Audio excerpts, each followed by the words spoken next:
L'intersyndicale des travailleurs des collectivités territoriales avait décidé de faire une marche aujourd'hui, mercredi 26 juin, sur l'étendue du pays. Mais c'est à la dernière minute que le préfet du département de Dakar nous a signifié que la marche était interdite. Et l'argumentaire qui a été brandi, c'était de nous faire comprendre justement que l'itinéraire choisi par l'intersyndicale n'était pas le bon itinéraire et qu'il faille changer d'itinéraire. Alors, comble de paradoxe, nous, je pense qu'à chaque fois, nous avons tenu des marches au niveau de ce même itinéraire. Aujourd'hui, ils nous ont refusé justement de faire cette marche, mais nous prenons acte. Nous prenons acte parce que nous estimons que nous sommes des légalistes. Nous appartenons à ce pays-là et nous sommes obligés maintenant de nous soumettre à la loi. Et ce que nous avons fait. Aujourd'hui, vous avez vu, la marche devait normalement se tenir au niveau du rond-point Jet d'eau allant jusqu'au terminus de Liberté 5. Ils nous ont refusé cette marche. Nous sommes là aujourd'hui à la direction de l'aménagement humain pour tenir un point de presse. Nous voulons tout juste rappeler une chose. Si réclamer ses droits est devenu un péché au Sénégal, alors nous allons continuer à faire des péchés. Parce que nous ne faisons rien d'autre que réclamer nos droits. Vous avez compris, depuis pratiquement 2 années, les travailleurs des collectivités territoriales étaient en train de réclamer un droit légitime, que même le gouvernement du Sénégal a reconnu. Ce droit légitime a été reconnu par le gouvernement de notre pays. Aujourd'hui, nous n'en sommes pas arrêtés là. Nous avons même fait des propositions de sortie de crise parce que tout le monde sait que pendant 2 ans, nous étions en grève sur l'étendue du pays. Et nos grèves ont porté de lourds préjudices à nos populations. Tout le monde l'a reconnu.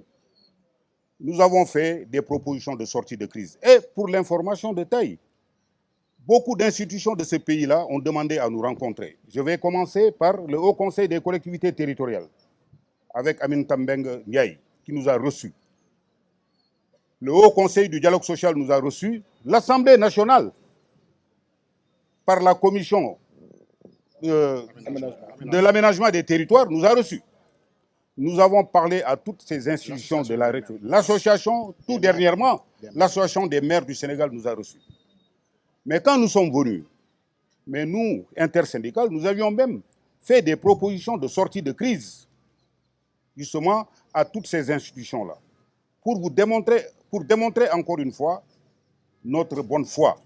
Parce que nous estimons que nous ne pouvons pas être dans un pays qui s'appelle le Sénégal et qu'il y ait deux Sénégalais. Sénégalais des bannis et Sénégalais justement des privilégiés. Nous sommes des démembrements de l'État, vous tous, vous le savez. Nous, les collectivités territoriales ne sont rien d'autre que des démembrements de l'État. Et au même titre que les agents de l'État, nous avons les mêmes droits. Et c'est ce que nous sommes en train de réclamer pendant plus de 2 années. Nous avions dit à l'époque que nous savons très bien que le paiement ne peut pas être global. Le paiement ne peut être que progressif. Vous tous, vous êtes témoins des faits. Une structure dédiée qui s'appelle le Centre national de la fonction publique locale de la formation a fini de livrer des statistiques viables. Ces statistiques-là, qu'est-ce qu'elles ont livré, ces statistiques? Elles ont dit que voilà, nous avons 3 paniers. Il y a un panier où on peut payer maintenant et tout de suite. Il y a un panier où les travailleurs doivent attendre. Mais il y a un panier rouge où ceux-là même ne peuvent pas bénéficier justement de ces augmentations. Mais nous l'avons dit, nous avons dit au gouvernement, mais maintenant, commencez à payer Parce que le paiement ne peut être que progressif. Et ce que nous avons dit, nous avons posé les jalons de sortie d'une crise. Mais on n'a pas voulu nous suivre.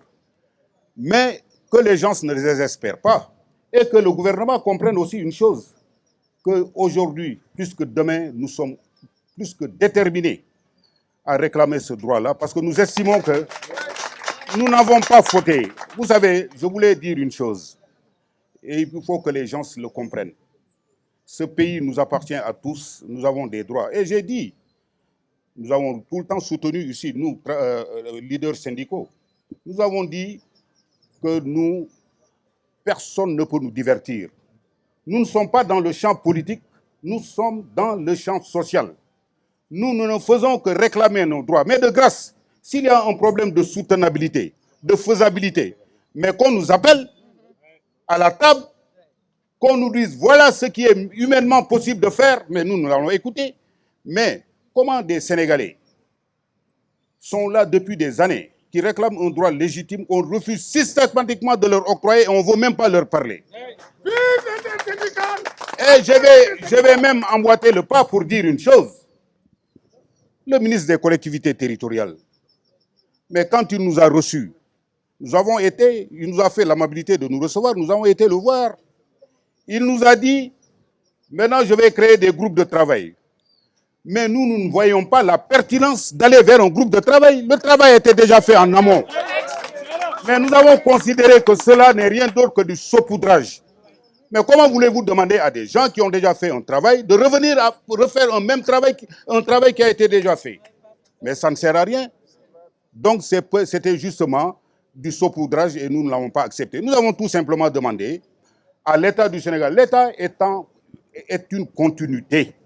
Que personne ne vienne nous dire ici, oui, ouais, il vient tout juste d'arriver au pouvoir, on le sait. On sait très bien qu'ils étaient au fait même de ce qui se passe dans ce pays-là. Ce n'est pas des Ivoiriens, c'est des Sénégalais. Hein? Et élu le Premier ministre Ousmane Sonko, par ma voix, nous sommes là, tous les travailleurs des collectivités territoriales lui demandent, parce que à quelques encablures des élections présidentielles, M. Ousmane Sonko avait justement défendu et soutenu cette grève légitime des travailleurs des collectivités territoriales.